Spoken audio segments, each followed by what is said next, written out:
Hello students, आज का हमारा टॉपिक है nesting of member function. Nesting of member function, जो नेस्टिंग ऑफ मेंबर फंक्शन का मतलब होता है, नेस्टेड का मतलब होता है एक से ज्यादा। नेस्टेड का मतलब होता है एक से ज्यादा मेंबर फंक्शंस।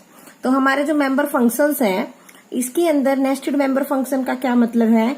जब एक मेंबर फंक्शन कॉल किया जाता है किसी दूसरे मेंबर फंक्शन के द्वारा, लेकिन सेम क्लास के मेंबर फंक्शन के द्वारा, तो उसे कहा जाता है नेस्टिंग ऑफ मेंबर फंक्शन। यानी एक ही क्लास के एक मेंबर फंक्शन के द्वारा दूसरे मेंबर फंक्शन को कॉल करना क्या कहलाएगा? Nesting of member function.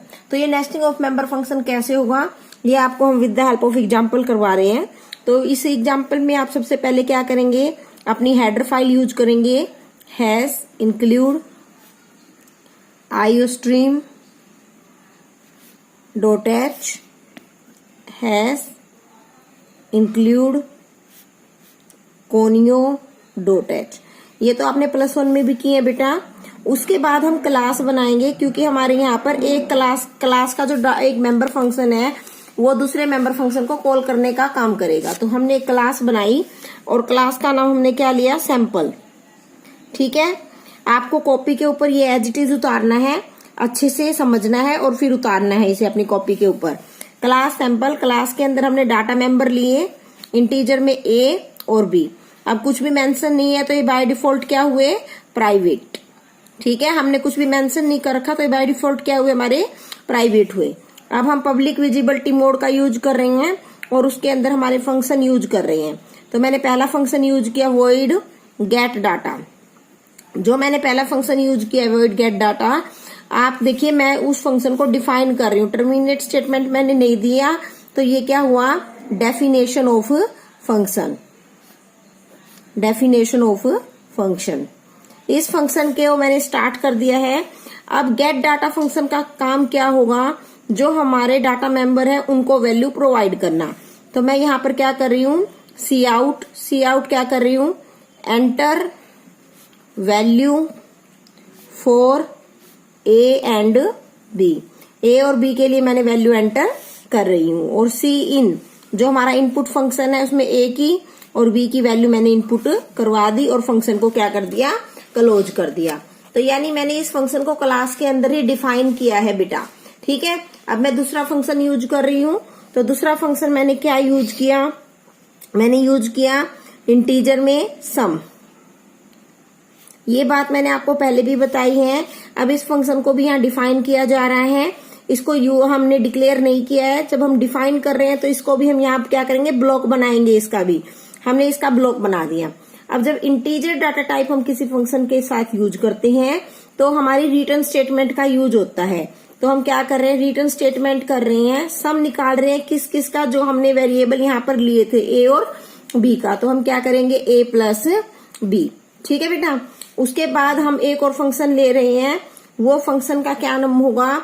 Void display function. ठीक है, उस फंक्शन को आप यूज करो, वॉइड डिस्प्ले। तो मैंने यहां पर लिखा वॉइड डिस्प्ले। इस फंक्शन को भी यहां पर डिफाइन किया गया है। तो वॉइड डिस्प्ले फंक्शन को जब मैंने स्टार्ट किया तो डिस्प्ले फंक्शन किसको डिस्प्ले करवाने का काम करेगा? वॉइड डिस्प्ले फंक्शन जो है वो हमारा एक तो गेट डाटा को डिफाइन कर सकता है, हमारे इंटीजर यानी सी आउट करवाएगा ए बी की वैल्यू को। ठीक है, हमारी ए की वैल्यू को भी सी आउट करवाएगा और बी की वैल्यू को भी सी आउट करवाने का काम करेगा। तो हम इसके अंदर क्या कर सकते हैं? वही डिस्प्ले फंक्शन के अंदर हमने किया सी आउट करवाओ। सी आउट किसको करवा रहा है? ये हमारे फर्स्ट नंबर को। हमारा फर्स्ट नंबर क्या है? हमारा फर्स्ट नंबर हमने क्या एंटर किया था बेटे? हमने एंटर किया था ए। तो हमारा क्या होगा? First number A. ठीक है, उसके बाद हमारे ये सी आउट किसको करवाएगा? सेकंड नंबर को। सेकंड नंबर हमारा क्या था? बी। तो ये बी को सी आउट करवाएगा। उसके बाद सी आउट किसको करवा रहा है? हमने कहा था कि एक फंक्शन के अंदर दूसरे फंक्शंस को कॉल किया जाता है। अब वॉइड डिस्प्ले में ए और बी तो गेट डाटा से हमारे आ गए हैं। अब हम यहाँ पे किसको डिस्प्ले करवा रहे हैं? सम फंक्शन को डिस्प्ले करवा रहे हैं। तो हमने किसको डिस्प्ले करवाया? वो सम दिखाए के लिए सम की वैल्यू को। ठीक है, तो यहाँ पर हमारा क्या होगा? हमने कॉल किया है किसको, मेंबर फंक्शन को, यानी डिस्प्ले फंक्शन के द्वारा सम फंक्शन को कॉल किया गया है। तो ये हमारा क्या हो गया, अब हमारी क्लास बंद हो गई है, तो क्लास को हम क्या करेंगे, ये हमारा डिस्प्ले फंक्शन बंद हुआ है, अब हम करेंगे क्लास को बंद। ये तो हमारा डिस्प्ले फंक्शन बंद था, ये हमारी हुई क्लास बंद, और क्लास के साथ हम क्या लगाएंगे, टर्मिनेट स्टेटमेंट। ठीक है बेटा, एक बार आगे देखो इस फंक्शंस को। उसके बाद जब हम क्या कर रहे हैं, जब हम मेन फंक्शन का यूज करेंगे, तो हम किसका यूज कर रहे हैं, वॉइड मेन। मेन फंक्शन को हम क्या करेंगे, ओपन करेंगे। हमारी क्लास का क्या नाम था, सैंपल। सैंपल का ऑब्जेक्ट बनाएंगे, हमने सैंपल का ऑब्जेक्ट बनाया, हमने सैंपल का एक ऑब्जेक्ट बना दिया जिसका नाम रखा एस, और इसके द्वारा फंक्शंस को कॉल किया।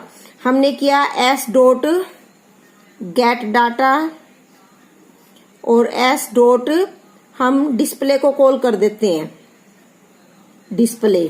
ठीक है बेटा, हमने क्या किया, डिस्प्ले को कॉल कर दिया। उसके आगे ये प्रोग्राम है आपका, यहाँ पे डिस्प्ले को कॉल करने के बाद गेट ch और फिर फंक्शन बंद। ठीक है, तो यहाँ पर हमने इस प्रोग्राम में क्या किया, एक बार दोबारा देखो।